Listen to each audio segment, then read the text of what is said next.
ஒரு மிகப்பெரிய மந்திர யானை மேகங்கள் கத்துற மாதிரி பயங்கர சத்தம் போட்டுக்கிட்டு ஒரு அமைதியான கிராமத்துக்குள் நுழைகிறது.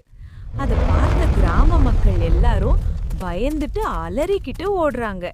ஆனா அப்போ அங்க ஒரு தைரியமான புத்திசாலி சிறுவன் மட்டும் யானைய பார்த்தும் பயப்படாம நிதானமா முன்னாடி நடந்து போகிறான். அவன் யானையின் கண்ண பார்த்து சொல்றான், "நீ கெட்ட யானை இல்ல, நீ நல்ல யானை." அந்த வார்த்தை கேட்டதும் யானைக்கும் அந்த சிறுவன் பிடிச்சு போகுது. சிறுவன் யானையின் முதுகுல ஏறி உட்கார்றான். இருவரும் சேர்ந்து கிராமம் முழுக்க சுற்றி வர்றாங்க. கிராமம் மக்கள் எல்லாரும் கைத்தட்டி சந்தோஷப்படுறாங்க.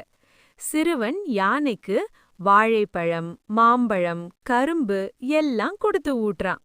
முழு நாள் இருவரும் ஒளிஞ்சு விளையாட்டு, ஓட்டப்பந்தயம் எல்லாம் விளையாடுறாங்க.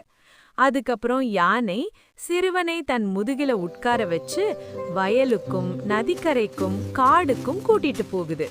சிறுவன் யானைக்கு உடற்பயிற்சி செய்ய வச்சு, கல் தூக்க வச்சு, ஓட வச்சு ஜிம்மு மாதிரி ட்ரெயின் பண்றான். யானையும் நாளுக்கு நாள் பலமாகவும் சுறுசுறுப்பாகவும் மாறுது. கிராமத்துக்கே அந்த யானை ஒரு ஹீரோ மாதிரி ஆகிடுது. ஒரு நாள் திடீர்னு யானைக்கு கடும் வயிற்று வலி வருது. யானை சோகமா உட்காருது. அத பார்த்து சிறுவன் ரொம்பவே கவலைப்படுறான்.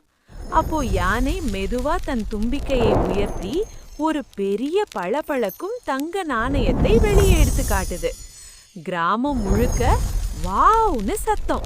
ஆனா அடுத்த நிமிஷமே யானை அழ ஆரம்பிக்குது. ஏன்னா யாருமே லைக் பண்ணல, சப்ஸ்கிரைப் பண்ணல, ஷேர் கூட பண்ணல. அப்போ சிறுவன் சிரிச்சுக்கிட்டு சொல்றான், "கவலைப்படாத யானையே, இப்ப எல்லாரும் லைக் சப்ஸ்கிரைப் பண்ணுவாங்க." அதுக்கப்புறம் யானையும் சந்தோஷமா சிரிச்சுது, கிராமமும் சந்தோஷமா கைத்தட்டுச்சுது.